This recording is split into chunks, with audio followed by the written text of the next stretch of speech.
Salam damai sejahtera di dalam Tuhan kita Yesus Kristus. Shalom, selamat pagi dan semangat pagi.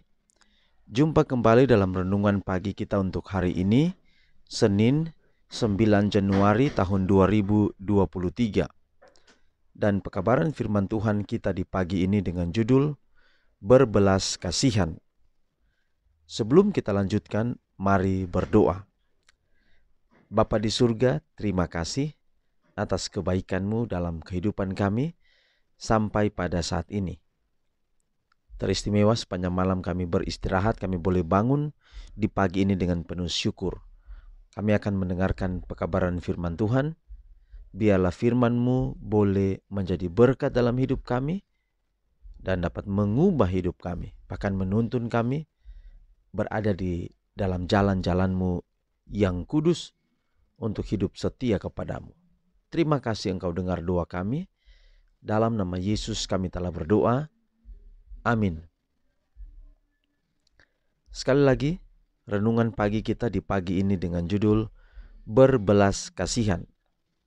Dan ayat firman Tuhan, Amsal 14 ayat 21, siapa menghina sesamanya berbuat dosa, tetapi berbahagialah orang yang menaruh belas kasihan kepada orang yang menderita.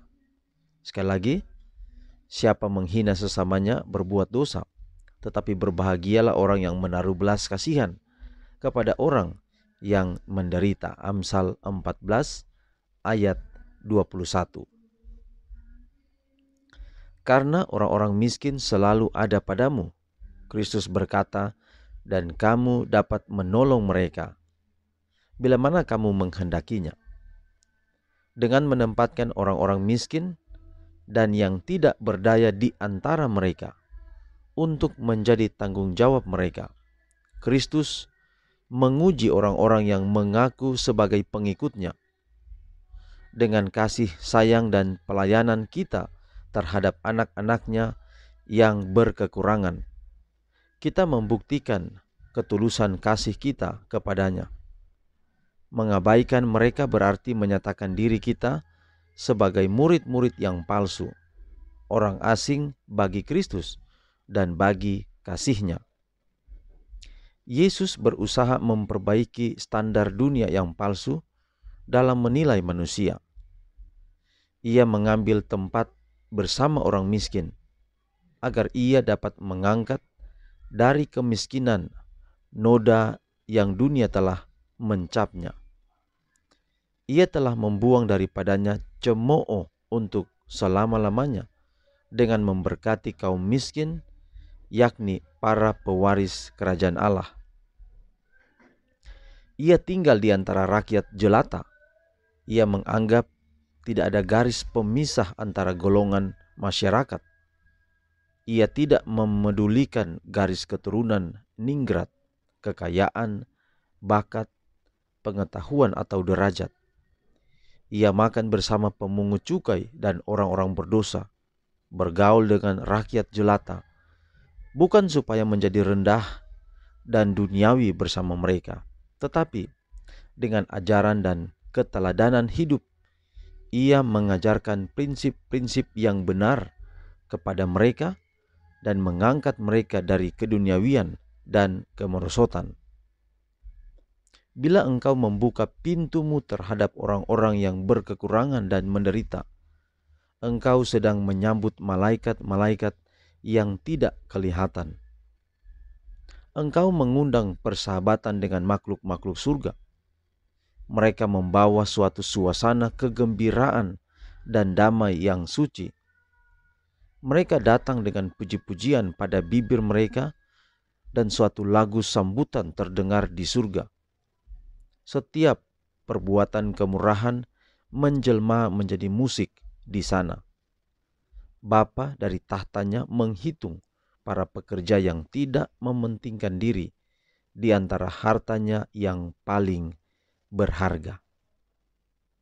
Jadi saudara, agama yang bersinar adalah agama yang menaruh perhatian kepada orang-orang miskin, atau dengan topik kita hari ini yaitu berbelas kasihan. Sering saya dan saudara berbelas kasihan itu hanya di bibir. Ketika melihat orang yang berkekurangan, peminta-minta, kita katakan, oh kasihan ya mereka. Kita hanya sampai di bibir. Pertanyaannya, apakah kita tidak bisa berbuat sesuatu kepada mereka dengan kemampuan yang Tuhan berikan kepada kita? Atau ada juga orang yang sederhana hidupnya mengatakan yang layak membantu orang miskin itu hanyalah orang-orang kaya. Apakah kita yang hidup sederhana tidak dapat berbelas kasih kepada orang di sekitar kita? Tentu saudara, kita belajar dari Kristus karena Kristus berkata, orang miskin akan ada selalu padamu. Artinya, Yesus tidak hanya berteori tentang hal ini, tetapi Yesus telah mempraktekkan kepeduliannya, betapa besar belas kasihnya kepada orang yang berkekurangan.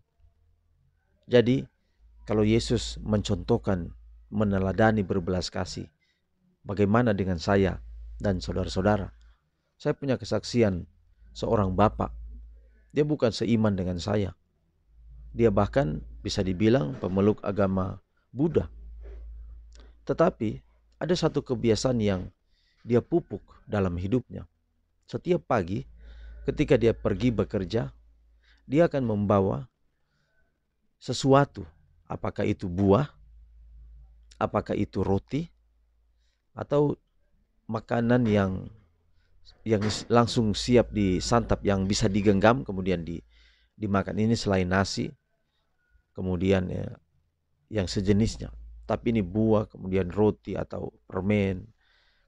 Jadi dia membangun kebiasaan setiap kali dia melewati satu gang sempit, di mana di sana ada orang yang membutuhkan. Selalu setiap kali dia lewat di situ, dia akan memberikan sesuatu kepada beberapa anak yang ada di sekitar situ. Dan anak-anak sudah mengetahui hal itu. Jadi kalau bapak ini lewat tempat itu, mereka sudah tahu. Jadi mereka bahkan seperti mau menagih sesuatu darinya. Dan dia juga sudah tahu dia akan memberikan sesuatu kepada mereka. Kecuali mereka tidak ada, mungkin mereka ke sekolah atau mereka sakit atau memang tidak ada sama sekali. Tapi kalau anak-anak itu ada, dia sudah menyiapkan sesuatu untuk diberikan kepada mereka. Tentu saudara, ini tidak melebihi apa yang Yesus contohkan, yang Yesus buat. Tapi setidaknya kita diajak untuk melakukan seperti ini. Bukan terpaksa, tetapi mari kita lakukan itu dengan rasa senang hati. Jangan hanya di bibir berbelas kasih, kasihan ya, tetapi tidak melakukan apa-apa. Tapi coba mempraktikkan. Saya juga menganjurkan kepada jemaat saya, bahkan apakah pernah saya dan saudara menabung uang bukan untuk membiayai atau membayar handphone baru atau sesuatu yang baru. Tapi pernahkah saya dan saudara menabung ketika bulan Desember tiba?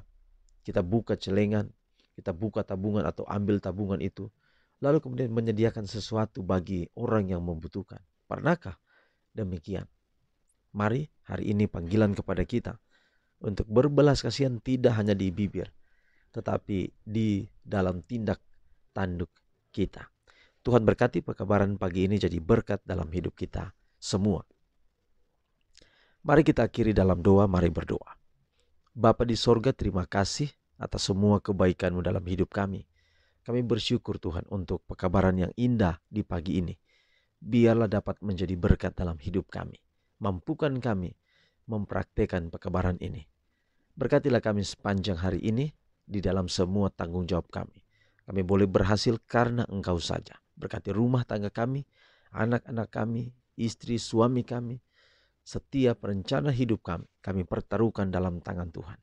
Terima kasih Bapa, terpuji nama-Mu, dalam nama Yesus kami telah berdoa. Amin. Saudaraku, demikian pekabaran pagi ini. Sampai jumpa besok. Tuhan memberkati kita semua. Shalom.